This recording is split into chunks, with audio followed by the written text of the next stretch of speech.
Amigos cibernautas, ¿qué tal? Muy buenas tardes, sean ustedes bienvenidos a una emisión más de NP Noticias de la tarde, con el gusto y con el placer de siempre de estar nuevamente aquí con ustedes. Gracias por acompañarnos, gracias por hacer clic en el amplio mundo de las redes sociales. De verdad, muchísimas gracias por esta enorme oportunidad. Oiga, hoy es viernes ya de fin de semana, 28 de enero del año 2022. Los saludo con el gusto de siempre, amigos de las redes sociales que nos acompañan el día de hoy. De verdad es un gusto estar con ustedes, platicar de varios temas muy importantes. De verdad, muchísimas gracias. Como siempre, transmitimos desde el Puerto Internacional de Coatzacoalcos, Veracruz, para todo el mundo. Y bueno, son muchas cosas las que pasan en este país, lamentables todos los hechos que suceden, sobre todo hechos de sangre, lamentables totalmente, reprobables, pero más reprobable aún la actitud de este gobierno de cuarta, que prometió un verdadero cambio y que hasta el día de hoy pues simple y sencillamente ha sido una falsedad, una verdadera tomada de pelo a más de 30 millones de mexicanos que votaron por un cambio y que hasta el día de hoy no se refleja por ningún lado. Los asesinatos de los periodistas, al igual que los asesinatos de cualquier otro ciudadano, como cualquier otra persona que es asesinado, lastima terriblemente a la sociedad. Lastima porque la vida de cada una de las personas es valiosa. Y realmente todo eso pues manda muy mal mensaje, pero aparte de eso, pues es doloroso contemplar y saber que en este país estamos prácticamente en una guerra, sin estarlo, porque en este país muere muchísima gente, sin que estemos, por ejemplo, allá en Afganistán. Quiero que sepa usted que Afganistán es uno de los países donde más periodistas mueren. Nosotros estamos abajo de ellos nada más. Y no estamos en guerra. Recuerde usted que en esos países los conflictos bélicos, es constante y prácticamente están metidos en una guerrilla por el control del territorio y algunas otras cosas más políticamente también, ¿no? Fíjese usted que lo grave de todo esto es que cómo el gobierno trata de minimizar estos hechos. Lo miran con desdén, lo miran con desprecio, lo miran a la distancia o tratan de sacar distancia de eso, porque todas estas críticas que se hacen siempre van enfocadas al gobierno que no ha cumplido, al menos en 3 años de gobierno. Con este gobierno no ha cumplido con la tarea y sigue echándole la culpa a los gobiernos pasados. Fíjese usted, 3 años de gobierno y siguen pensando que los culpables de todo es el pasado. Y ciertamente, hasta cierto grado, tienen razón, porque los gobiernos pasados, pues la verdad, permitieron muchas atrocidades, permitieron que el crimen organizado y desorganizado entrara por todos lados. Pero este gobierno sabía a lo que llegaba y había prometido que habría un cambio que no se ha concretado y que se ve muy, muy difícil que esto cambie. En este año ha habido varios homicidios, de varios compañeros periodistas. El último de ellos, hasta el día de hoy que tenemos conocimiento, es el de Lourdes Maldonado, allá en Baja California, en Tijuana. Ella mantenía una disputa laboral, un conflicto laboral con el exgobernador Jaime Bonilla, había ganado un conflicto laboral, había salido una resolución o un laudo a su favor que le ordenaba al exgobernador pagarle a ella. Era depositaria judicial incluso de un embargo, de un inmueble, de una estación de radio de la que es propiedad de este señor y en donde ella había trabajado. Ya se había resuelto que ella era la depositaria judicial y extrañamente a ella la asesinaron. Todavía sigue dando vuelta a esto porque no se puede olvidar tan fácilmente. Los medios de comunicación y los periodistas son el último bastión, es la trinchera última para detener todo el daño que este gobierno de la mal llamada Cuarta Transformación le está haciendo al país y a nuestras instituciones. Son la voz que han tratado de detener esta atrocidad del gobierno y son la voz que dan a conocer la corrupción, la impunidad, la falsa austeridad de esta mal llamada Cuarta Transformación. Mire,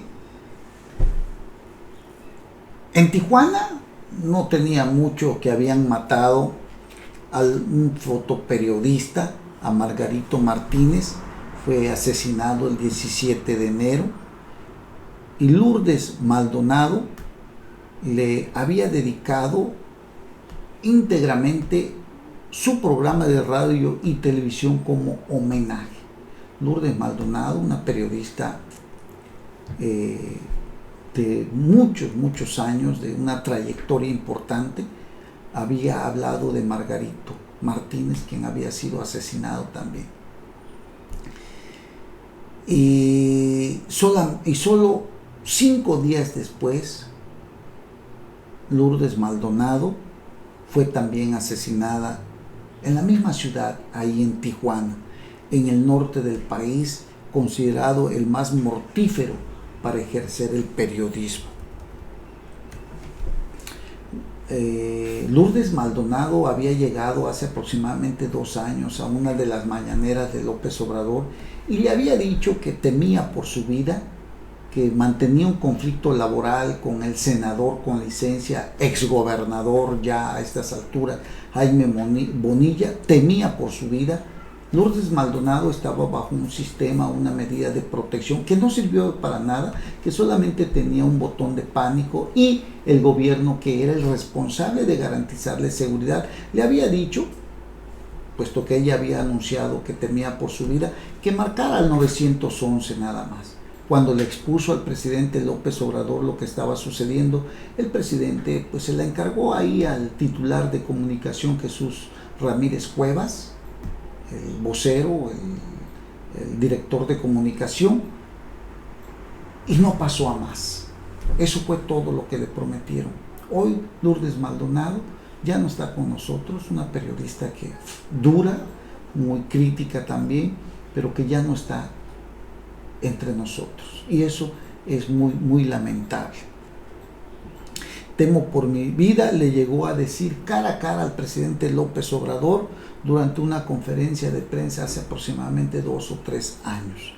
La comunicadora había ganado una demanda de un conflicto laboral que mantenía desde hace años contra una televisora local para la que había trabajado, propiedad del exgobernador Jaime Bonilla, quien este lunes negó cualquier tipo de relación con el homicidio, porque toda la línea de investigación se encamina hacia él. Ya lo negó, desde luego, e incluso ha salido a decir que no había problema, que él le iba a pagar y que, bueno, en fin, pero no le pagó. Y al final de cuentas Lourdes fue asesinada. Es de verdad muy lamentable lo que estamos viviendo. Esta es la situación que hoy vivimos los medios de comunicación, porque en este país ejercer el periodismo es más bien dicho, algo muy riesgoso. Lourdes Maldonado contaba con una amplia trayectoria profesional en diferentes medios, cubriendo especialmente temas de política y corrupción en el estado de Baja California. Trabajó en Televisa, Primer Sistema de Noticias, de donde es propietario este señor Jaime Bonilla, y el semanario Séptimo Día, entre otros medios.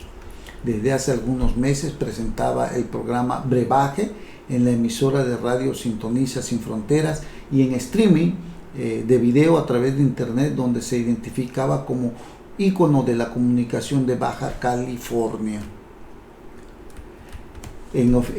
Pues tras conocerse su muerte este domingo, al ser disparada o asesinada en el interior de su vehículo frente a su casa en una zona repleta de viviendas, muchos colegas lamentaron su muerte y la reconocieron en redes como una mentora de muchos profesionales. Lourdes rompió en Baja California con un estilo de periodismo que entonces estaba totalmente sometido al poder y corrompido. En las universidades nos las ponían de ejemplo por su estilo con el que nunca se cayó. Era esa la ética o la forma que tenía Lourdes Maldonado, quien fue asesinada. Fue un ejemplo para muchos periodistas. Formaba parte del club de Primera Plana, que reconoce la labor de compañeros periodistas. Había propuesto que se creara un concurso en conmemoración de Margarito Martínez durante una vigilia celebrada este fin de semana en Tijuana para exigir justicia para el fotoperiodista, según informó el semanario Z. Pero ya Lourdes Mendoza no logró ver esto que había propuesto, fue asesinada. Y el gobierno incluso ha tratado de negarse a dar cualquier información. Y fíjese usted lo que son las cosas. Cuando un gobierno no quiere resolver un problema, crea una fiscalía especializada.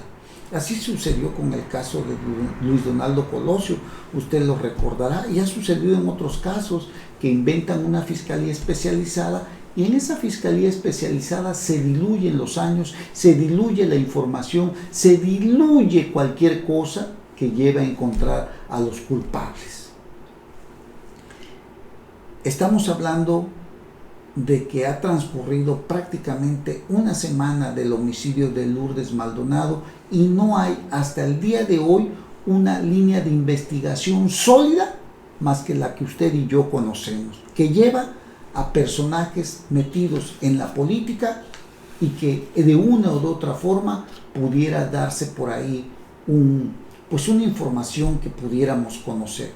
No estamos diciendo que sea fulano o sultano. Lo que sí sabemos es que con quien mantenía un conflicto fuerte es con el exgobernador Jaime Bonilla. Será llamado a declarar, él dijo que va a acudir, y bueno, si el Estado tiene la intención de investigar este homicidio, tarde o temprano lo conoceremos. Lo dudamos, sinceramente, porque aquí en Veracruz ha habido muchos homicidios y nunca hemos sabido exactamente quiénes lo han perpetrado, o más bien dicho, quiénes han sido los autores intelectuales. Hemos conocido autores materiales en algunos casos. En el caso de Lourdes Maldonado, pues no sabemos si realmente conoceremos algún día quién ordenó su ejecución. La línea de investigación, repito, quizás haya varias, porque incluso fíjese que el gobierno siempre trata de quitarse esta bronca y siempre la encaminan hacia el rumbo de la delincuencia organizada, ¿no? Que el periodista tenía nexos con el crimen organizado, algo ruin y cobarde, ¿no? Porque no todos los periodistas, no vamos a decir ni podemos meter las manos por todos, pero sí podemos decir en determinado momento que siempre el gobierno trata de desviar la atención. En el caso de Lourdes Maldonado, sin duda tiene que ver mucho con su trabajo periodístico. Aquí tenemos en Veracruz a José Luis Gamboa, que hace unos días fue asesinado también, ¿no? Aquí lo apuñalaron y hasta el día de hoy no sabemos nada, fíjese, y cómo se va diluyendo la información y cómo la Comisión Estatal de Protección a los Periodistas también se hace ojo de hormiga y se esconde y ya no sabemos qué sucedió, ¿no? Pero eso sí, andan recibiendo premios, se presentan ante el Congreso, que están trabajando para ayudar a los compañeros periodistas, Y la verdad, no vemos hasta el día de hoy algo real que estén haciendo por los compañeros de los medios. Únicamente llegan a cobrar un salario, pero hasta el día de hoy no vemos una defensa, o al menos no vemos que estén preocupados o que tengan ese sentido de responsabilidad de decirle, a ver, la comisión está investigando esto, no hemos olvidado el caso, estamos trabajando, estamos presionando a las autoridades. No hacen eso. Entonces, pues es muy lamentable, ¿no?, que tengamos una comisión, al menos aquí en Veracruz, de protección a los periodistas, pero simple y sencillamente sea un elefante blanco. Esa es la verdad. Bueno, en fin, no sabemos qué vaya a pasar, no sabemos si se llegará a las últimas consecuencias. El caso de Lourdes Maldonado es muy visible, no estamos diciendo que por ahí sea, pero al menos hay algo que se está viendo y que la sociedad lo sabe. El conflicto que mantenía con el exgobernador es lo más que se conoce, lo que ha salido a la luz pública, lo que se ha dado a conocer. No estamos diciendo que haya tenido algo que ver, pero tendrá que investigarse esa línea, que pudiera en determinado caso arrojar alguna información, o la que tenga que ser, pero que se investigue, ¿no? Porque eso es lo que queremos, que se investigue y que no quede en la impunidad, porque hay una impunidad galopante que siempre sale de Palacio Nacional, siempre está hablándose de la impunidad, pero en el Palacio Nacional se protege, se arropa, pues, esta figura de la impunidad, y en la que todos los personajes políticos ahí están metidos en ese discurso retórico del combate a la impunidad y a la corrupción, para engañar a ingenuos que creen en un falso Mesías que está realmente transformando al país, cuando es una verdadera mentira. Una impunidad cobijada desde el Palacio Nacional. Esa es la verdad, no la podemos ocultar. Quienes sigan pensando en esa falsa ideología de no mentir, no robar y no traicionar, pues la verdad lo lamentamos, pero si no abren los ojos, pues seguirán ciegos, porque este gobierno únicamente agarra de tontos a aquellos que ciegamente creen en una transformación que no existe por ningún lado, porque este gobierno de la mal llamada Cuarta Transformación resultó más corrupto de lo que usted se pueda imaginar. Mire lo de la falsa austeridad y mire la residencia que tiene uno de los hijos de López Obrador allá en Texas, para que se dé cuenta. Residencias de más de 20 millones de pesos, con albercas, con cocheras enormes, con patios enormes. Y este es uno de los hijos que se supone que no tiene un trabajo. Pero todos los bienes están a nombre de su mujer, que es una socia o una trabajadora de una gran empresa petrolera que tiene contratos aquí en Pemex y que tiene relación con la empresa que tenía el control de la refinería de PAC allá en Estados Unidos, que acaba de comprar México, ¿no? La esposa de este señor, de uno de los hijos de López Obrador. Esa es la falsa austeridad republicana que se derrumba ante los excesos de uno de los hijos. La impunidad y la corrupción fueron la bandera política para hacerse del poder, y hoy estas pestes han tomado una fuerza increíble, aunque usted de verdad piense que estamos mal, pero tienen una fuerza tan increíble, una fuerza enorme, que arrasa en todo el país. En todo el país. Es lamentable lo que estamos viendo, pero así están las cosas. Pero a cambio se protegen a esos falsos héroes, como son Manuel Bartlett, como Delfina Gómez, como Hugo López-Gatell, o la titular del CONACYT, doña María Elena Álvarez Bulla, quien ha amenazado incluso a los alumnos y alumnas de quitarles o de suspenderles las becas por participar en protestas y, en el caso de las mujeres, también por embarazarse. Anteproyecto, porque ya vio que ya modificaron los estatutos del CIDE, por ejemplo, el anteproyecto sigue contemplando quitar apoyo a mexicanos que estudien también en el extranjero si participan en manifestaciones políticas y a los beneficiarios que sean padres. Imagínese usted la mal llamada cuarta transformación. El Consejo Nacional de Ciencia y Tecnología, el CONACYT, suspenderá la entrega de becas a mexicanos que estudien en el extranjero si participan en manifestaciones políticas. Dese cuenta usted nada más. Y también a aquellos becarios extranjeros que estén en México se les suspenderá el apoyo económico si participan en protestas de carácter político en cualquier parte del país. O sea, usted no se puede meter porque usted tiene una beca. A usted le coartan esa libertad. Esto es lo que está haciendo la mal llamada cuarta transformación. Le quitan la beca a usted por protestar o porque una mujer esté embarazada, porque usted sea padre. Le van a quitar su beca. Pero este es el gobierno que decidió el pueblo. Este es el gobierno por el que votó el pueblo. Un gobierno autoritario, represor. Esa es la verdad. Bueno.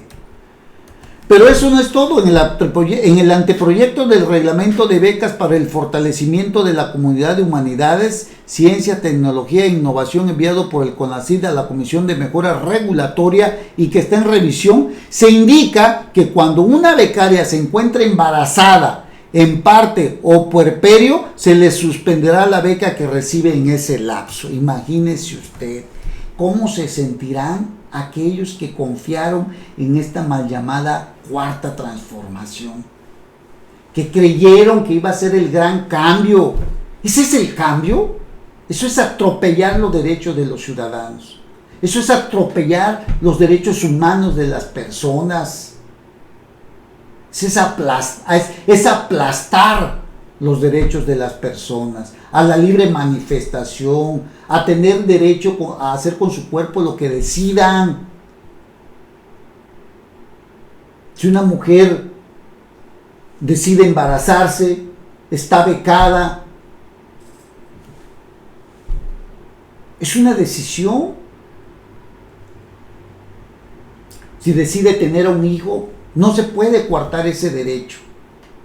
No se puede coartar el derecho de una persona que se manifieste por algo que considere no estar a favor y sea una manifestación o se una a una manifestación en contra. No se le puede coartar ese derecho. Pero esto es lo que está haciendo la mal llamada cuarta transformación. Terrible, ¿no? En fin, así están las cosas. Oiga, en otro tema, ¿es más cara la luz de la Comisión Federal de la Electricidad? De la Comisión Federal de Electricidad, no me lo va a creer usted, pero dicen que la despachan primero, ¿no? Es algo que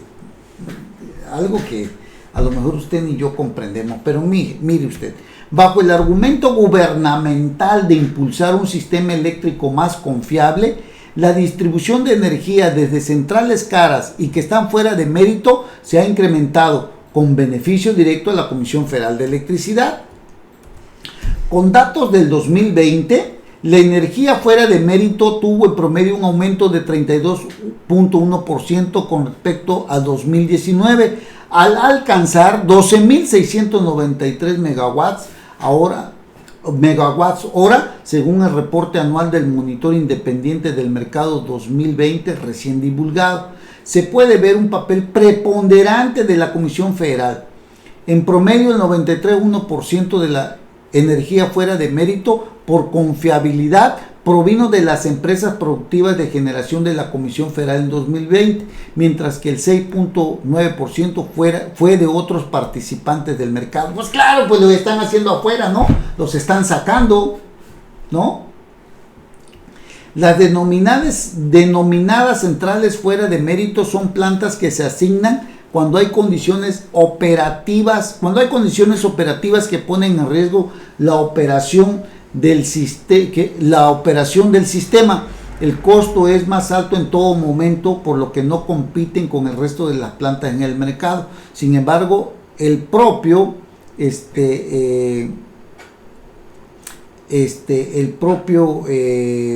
reporte anual advierte sobre la poca transparencia al seleccionar estas plantas. Caray, son plantas, las centrales, estas plantas, las denominadas centrales fuera de mérito, son plantas que se asignan cuando hay condiciones operativas que ponen en riesgo la operación del sistema. Algo complicadón de entender, desde luego. Arturo Carranza es un experto del sector energético, señaló que el despacho de energía fuera de mérito sí está siendo mayor y beneficia a la Comisión Federal de Electricidad, además de que se emplean criterios poco transparentes. Fíjese usted, si se benefician, te lo dan más rápido, pues sale más caro también, ¿no? Y la forma en cómo lo están haciendo no es muy transparente, que digamos, ¿no? Es una política poco transparente y se ha prestado a la discrecionalidad del operador, que es el Centro Nacional de Energía, que podría tener una justificación técnica, pero que no ha decidido hacerla transparente. En cuanto a la energía asignada sin justificación, se documenta que los criterios de asignación y despacho no están documentados en algún manual de prácticas del mercado, guía operativa o disposición operativa emitida por la Comisión Reguladora de Energía. Así que pues dicen que estas centrales son plantas pues que se asignan cuando hay condiciones operativas que ponen en riesgo la operación del sistema. Hay un riesgo, las meten, hay mayor distribución de energía, pero son de poca transparencia cuando se hacen este tipo de asignaciones. Sin embargo, se justifican pues que es más cara, pero la despachan primero, ¿no? Ese es el argumento que da el gobierno de impulsar un sistema eléctrico más confiable. La distribución de energía desde centrales, pues prácticamente desde centrales caras que están fuera de mérito, se han incrementado con beneficio directo a la Comisión Federal de Electricidad. Es caro, ¿no? Cómo adquieren la luz, pero te la despachan más rápido, o sea, hay más fluidez, pero desde luego te sale mucho más caro, ¿no? Y la verdad que, pues, luego le echan la culpa a la reforma energética que se llevó a cabo en el 2013, ¿no? Y a ver, por cierto, en qué queda todo eso. Vamos a ver. Bueno, oiga, hay un tema también muy importante que no debemos dejar pasar por alto. Ya vio que la comisión especial para investigar todas las atrocidades de Cuitláhuac García Jiménez, pues prácticamente ya desapareció. Dante Delgado renunció a la presidencia de esta comisión. Seguramente Dante y Ricardo Monreal y los integrantes de esta comisión sopesaron realmente lo que estaba sucediendo, lo que venía, pero sin embargo no debemos verlo como un fracaso. Yo creo que la comisión especial del exgobernador, que presidía el exgobernador Dante Delgado, tuvo mucho éxito porque puso a la luz pública todas las atrocidades jurídicas que ha empleado este gobernador Cuitláhuac García, que ha resultado muy autoritario, muy represor. Con la figura de ultrajes a la autoridad, pues metió a la cárcel a muchos enemigos políticos, pero también llevó a la cárcel a muchos otros ciudadanos, porque los policías argumentaban que había existido ultrajes a la autoridad, y como ultrajes a la autoridad ahorita prácticamente es un delito grave, te quedabas prácticamente en prisión. Con esta figura delictiva, Cuitláhuac García ha perseguido a sus enemigos políticos, los ha encarcelado. Pero que no se le olvide al gobernador que tarde o temprano también él dejará el poder. El caso es que esta comisión especial, por muy patito, lo que usted quiera, como le quiera llamar, nosotros la vemos como un éxito, porque al final de cuentas puso sobre la palestra miles y miles de atrocidades ilegales o atrocidades jurídicas e ilegalidades que este gobierno está cometiendo. Las puso sobre la mesa Dante Delgado, las puso sobre la mesa Ricardo Monreal, y sirvió para liberar también a 6 jóvenes que habían sido detenidos injustamente.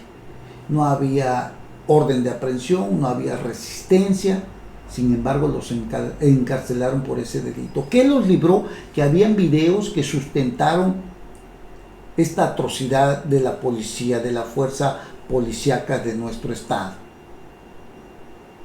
¿Cuántos casos de estos hay sin que tengamos un video que les permitan a estas personas alcanzar su libertad? Es únicamente la palabra del policía contra la palabra de aquel que está siendo señalado, imputado de un delito que no ha cometido.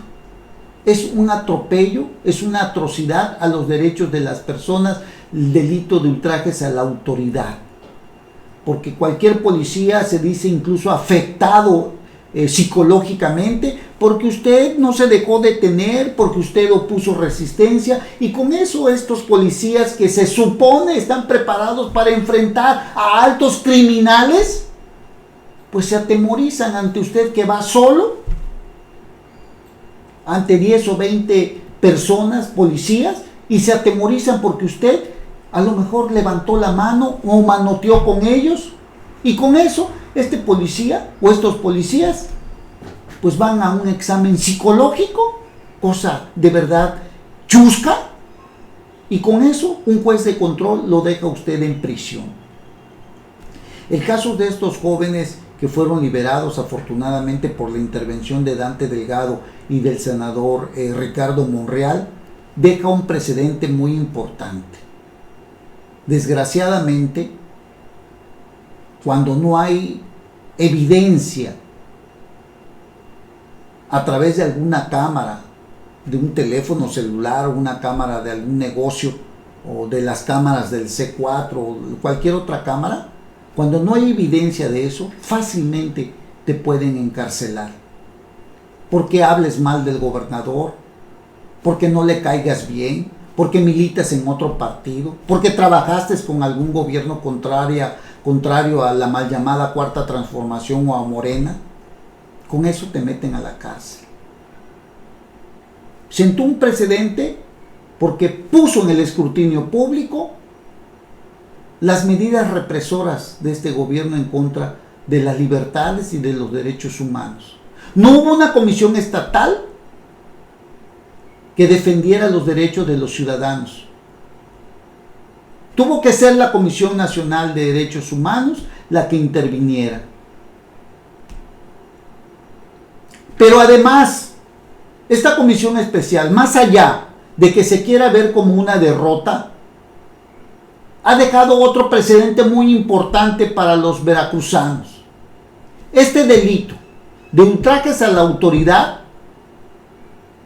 camina a través de uno de los partidos que es la segunda fuerza aquí en el estado de Veracruz, que es el Partido de Acción Nacional, al presentar una iniciativa para derogar el delito de ultrajes a la autoridad que está siendo mal utilizado por el gobierno de Cuitláhuac García Jiménez. Así que no es un fracaso, yo diría que no es un fracaso, aunque muchos quieran verlo así.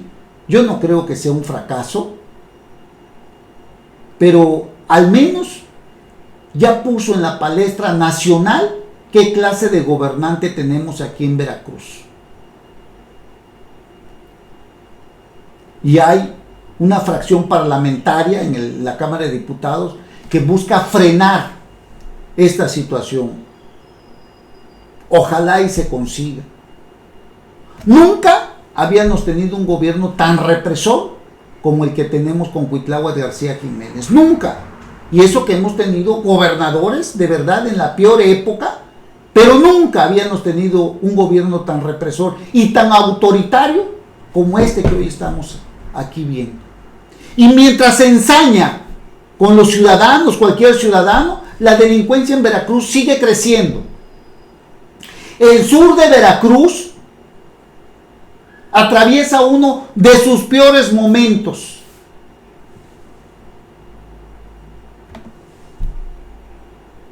3 años de gobierno de la mal llamada Cuarta Transformación y siguen echándole la culpa a los gobiernos prianistas. 3 años. Y siguen pensando en una herencia maldita, echándole la culpa de la falta de capacidad de poder hacer su tarea.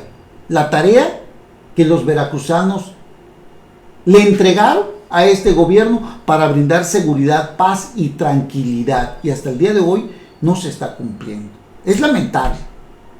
Tienen todo para hacerlo, porque Morena es gobierno en los 3 niveles. En los 3 niveles de gobierno y en los 3 órdenes de gobierno. Bueno, en 2. El ejecutivo y el legislativo, porque se supone que el judicial, pues ahí no hay partido político. Pero en el legislativo, con mayoría morenista, y el ejecutivo morenista. Al menos aquí en Veracruz, así es. Y hasta los presidentes municipales, muchos son de Morena. Pero no han podido erradicar la violencia. Son banditas, dice Cuitláhuac García Jiménez. Son jefecillos de células criminales. Es la disputa de bandas pequeñas que asesinan, bandas pequeñas que llenan de sangre el sur de Veracruz. Son las disputas de cárteles de la droga, de cárteles delincuenciales, no banditas pequeñas, ni banditas X, ni jefecillos X. Son grupos criminales, Cuitláhuac. No son cualquier cosa. Desde luego, da más coraje la expresión que utiliza el gobernador cuando trata de minimizar todo esto y dice, son jefecillos, son banditas, son bandas pequeñas, no se preocupen. Pero ya vimos que más allá del nombre con el que trata de minimizar su irresponsabilidad del gobernador, lo cierto es que hay muertos, ejecuciones en el sur de Veracruz. ¿Cuántos llevamos en este primer mes? Ya llevamos una buena cantidad. Tan solo esta semana fueron 4 en esta semana. 2 que se encontraron allá en la carretera embolsados, embolsados en la carretera Minatitlán, en la carretera Cozoleacaque, Nuevo Tiapa, en el municipio de Minatitlán. Una persona que fue ejecutada en un local de comidas de alitas, y anoche otra persona asesinada en un bar aquí en Coatzacoalcos, Veracruz. Tan solo esta semana. Y el gobernador tratando de minimizar, diciendo que son jefecillos, que son banditas. Y echándole la culpa, como siempre, al fiscal del anterior gobierno. Que si secuestros, la culpa es de Jorge Winkler. Que si homicidios, la culpa es de Jorge Winkler. Que si robos, la culpa es de Jorge Winkler. Que si feminicidios, la culpa es de Jorge Winkler. Caray, son 3 años de gobierno y aún no aceptan la responsabilidad que el pueblo les dio. Terrible, terrible lo que estamos viviendo de esta manera, con un gobernador que simple y sencillamente trata de escapar de sus responsabilidades. Es grave, muy grave, porque estamos viendo entonces que la mal llamada Cuarta Transformación no tiene capacidad, como tampoco, hay que decirlo con mucha honestidad, tampoco los gobiernos pasados tuvieron capacidad para detener todo esto. ¿Qué es lo que tiene que hacer el gobierno? Pues hacer su tarea. No se trata tampoco de derramar sangre por aquí y por allá. Tienen que utilizar un poquito más de inteligencia, de la inteligencia científica que hoy está a la mano, para trabajar y coordinarse y hacer las cosas bien, porque Coatzacoalcos es una tierra prácticamente abandonada. Coatzacoalcos es una ciudad que en este momento está como un pueblo fantasma, un alcalde como Amado Cruz Malpica que todavía no se ve qué es lo que va a hacer. Le damos el beneficio de la duda porque está entrando, tiene apenas un primer mes de gobierno, pero sabe, hasta el día de hoy, a pesar de que Amado Cruz Malpica ha dado una excelente noticia con el nombramiento del contraalmirante Luis Enrique Barrios Ríos, hasta el día de hoy no sabemos todavía si el contraalmirante ya tomó posesión como director de seguridad pública en la ciudad de Coatzacoalcos, Veracruz. No sabemos. Le damos el beneficio de la duda porque es el primer mes. Y en Minatitlán, ni se diga, un verdadero caos. Por cierto, Coaxa es del partido Morena, y Minatitlán también con Carmen Medel, esta señora que no arregla ni donde se acuesta. Ha salido muy neófita doña Carmen Medel. Apenas se acaba de ir el presidente municipal y ya están rompiendo las calles del centro de la ciudad. ¿Por qué? Porque quedaron mal. ¿Va a haber algún castigo? ¿Va a haber alguna responsabilidad con la administración anterior? Lo dudamos, porque doña Carmen Medel también va a ser un títere. Estas son las autoridades que tiene Coatzacoalcos y Minatitlán. En Nanchital también es de Morena, Esmeralda Mora, y hasta el día de hoy pues no hemos visto tampoco gran cosa. Pero estamos hablando de un primer mes, vamos a darles el beneficio de la duda. A ver qué van a hacer por esta ciudad, que prometieron que serían diferentes. Ya veremos. Pero hasta el día de hoy no hemos visto claro, señores. Así están las cosas. Bueno, terrible, ¿no? Porque siempre el gobernador le dice, no soy Fidel Herrera, no soy Yunes, no hay pactos con el crimen organizado. Está bien, nadie ha dicho que tenga usted pacto con el crimen organizado. No sabemos si los otros tenían pacto con el crimen organizado, aunque siempre se ha dicho lo uno o lo otro, que si sí, que si no. Lo que sí sabemos es que las consecuencias las pagan los ciudadanos porque ahuyenta inversiones, las familias se van, se cierran los negocios, bajan las cortinas. No hay inversiones, a pesar de que Coatzacoalcos y la zona sur es importantísimo para el corredor interoceánico, no hay nada. Así venga Tania Cruz, esta inútil que está repitiendo como diputada, así venga Tania Cruz a decir que vamos muy bien, mientras no haya seguridad para los ciudadanos, simple y sencillamente nadie va a venir a invertir. Esa es la triste realidad. Si alguien lo quiere ver de otra manera, pues adelante. Pero yo creo que la seguridad es importantísima para poder llevar a cabo las inversiones, para que aterricen las inversiones. Es importantísimo que eso exista, pero mientras no haya seguridad, difícilmente podremos alcanzar un desarrollo o un crecimiento económico.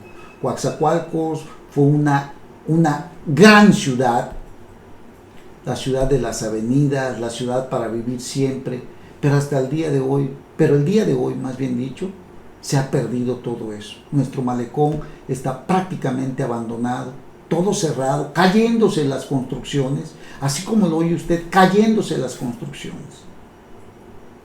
Terrible lo que vivimos aquí. Pero en fin, el gobernador dice que son banditas, que son jefecillos, que porque hay problema porque le han dado en la torre a los jefecillos o a esas bandas pequeñas. En fin, así trata de minimizar el gobernador su incapacidad, ¿no?